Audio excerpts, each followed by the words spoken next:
Hi, this is Robert Smith. I'm here in Oklahoma, actually in my office, and Deirdre and I were doing a couple of videos, and she was talking about her cancer. Mm-hmm. And just go ahead and share what you were saying about earlier about being born in the hospital. Well, I was just telling Robert that I don't have any children, so I was born in a hospital, and that was the last time I was in a hospital. I never was in one since, and the next time I was in a hospital was to have surgery across my neck to have cancer removed. So it was an amazing journey, and I was terrified many, many times, but I used my tapping. And I remember the day that I went down to I was on my way down to the theatre. And now theatre is surgery.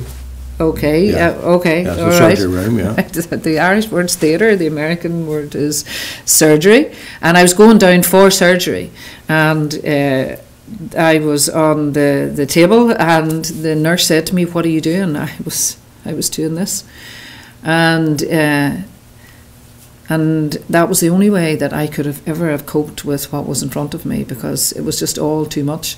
But I did do it, and after I had the surgery... I would like to say this too, Deirdre.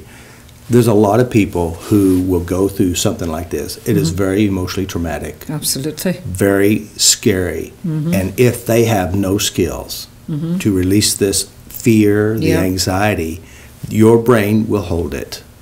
Your brain will hold it and use it later.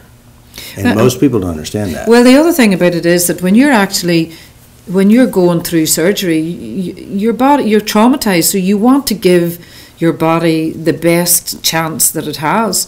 So if you don't have skills to deal with all the emotions and fears, your immune system is shut down. So let's give your body the best chance. Work in tandem with the doctors, with the surgery, so that you can heal and prosper more quickly than you ever could if you didn't have these skills, Definitely. So what actually happened to me was I had to go back again for more surgery, and that was another trauma again, but I was able to deal with it. It was my worst nightmare that I would have to go back in, and honestly at that point I remember coughing up blood, and I really, as I was watching the blood in front of me, the thought was, I'm dying. I'm actually watching myself dying here. And but I really tapped, and I got through that. And I remember, at one point when I was, they were considering whether to take me back to theatre or not, and I thought all was lost. And I was so scared, and I was so angry that this was how my life was going to end. And I just started tapping, and I remember my mind flipping.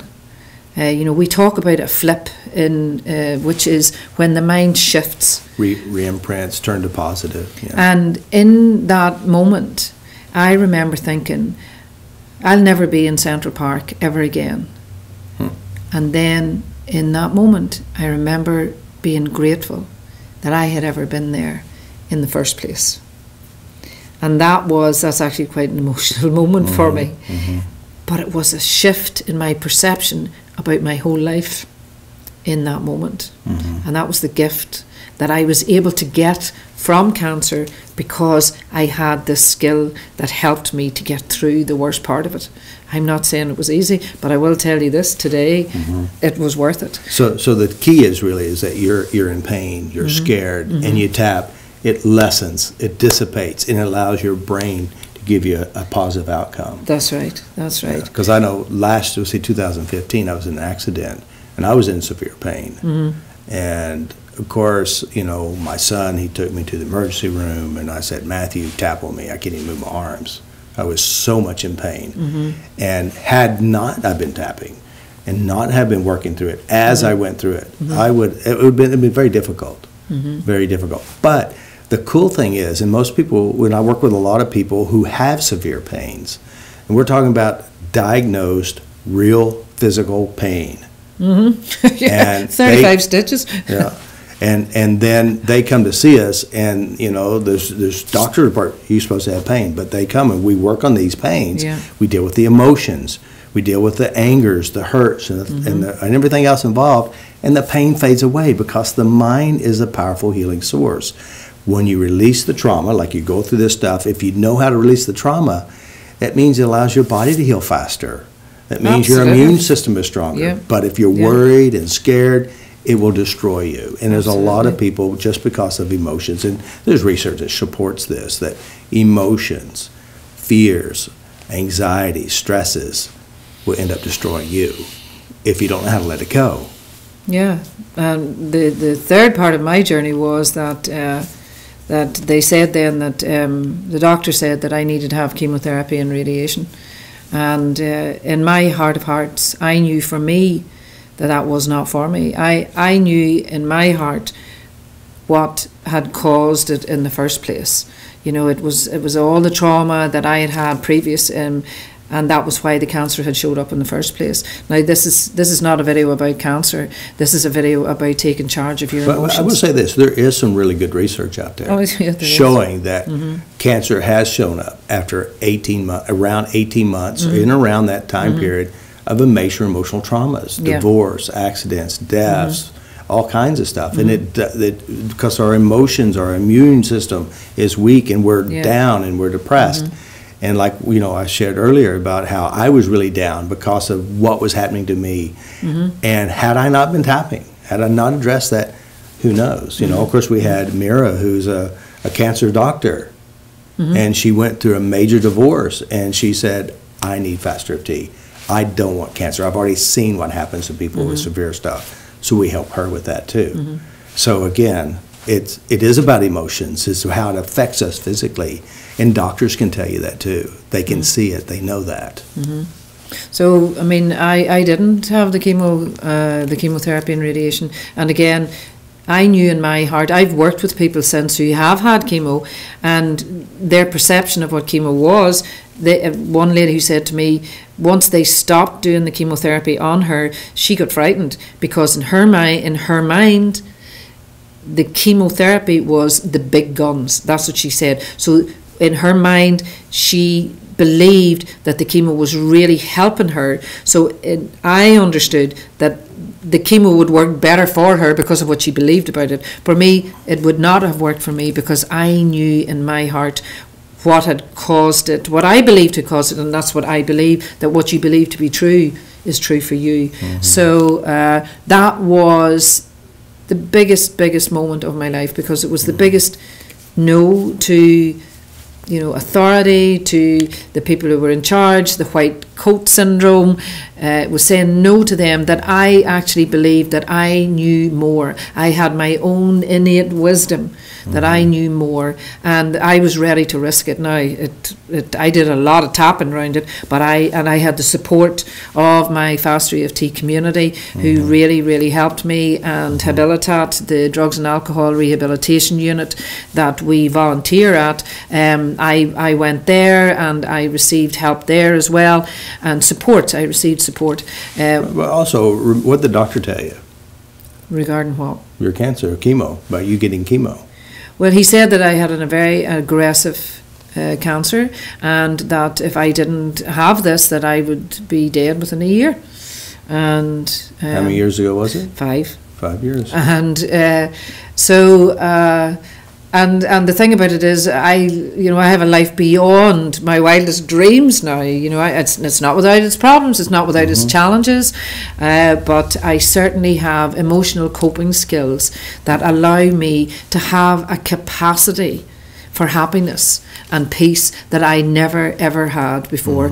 You know, my best hope was to feel a bit better than I currently felt, and now that has just expanded out to just an incredible resource within me.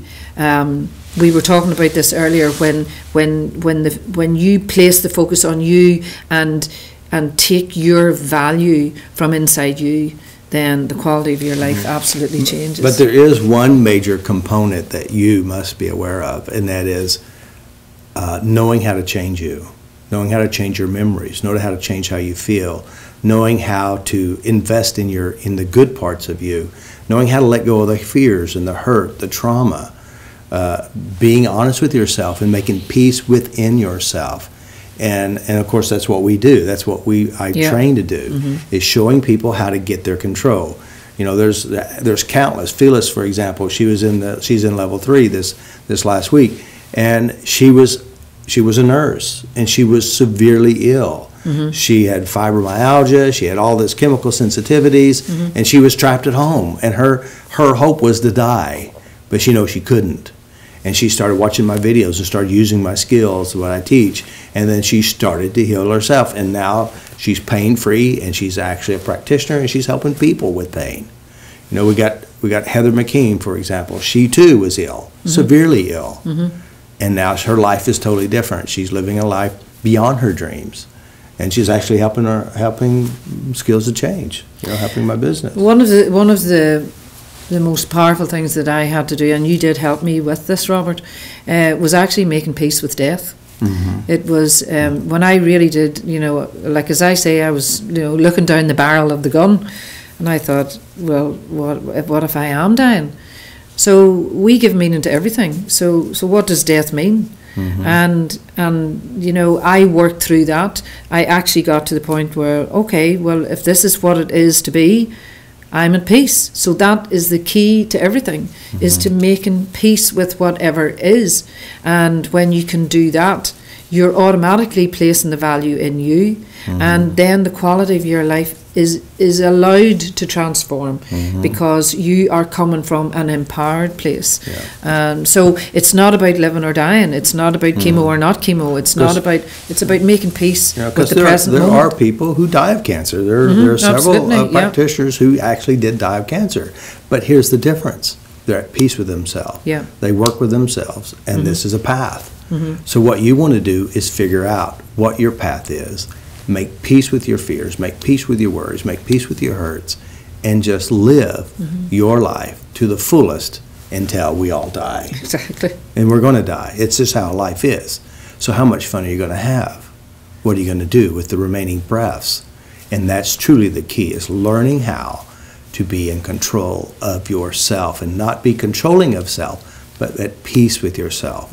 Being very mindful of what's in there, and clean up the cobwebs, get it all cleared out. So what comes to mind is, you know, that when death comes for you, make sure you're alive.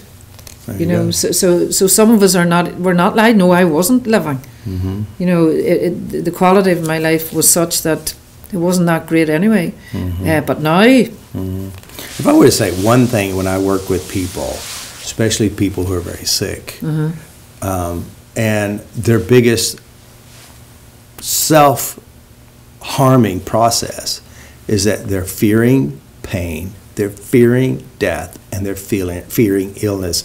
And they play it over and over and over again, which, by the way, as we call it, it's an affirmation. The more you practice and focus on what you don't want, the more you're going to get it.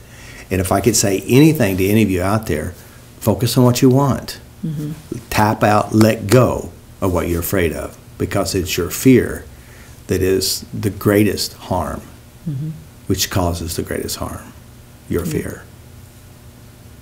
That's a wrap. All right. Good job. Thank you. Peace.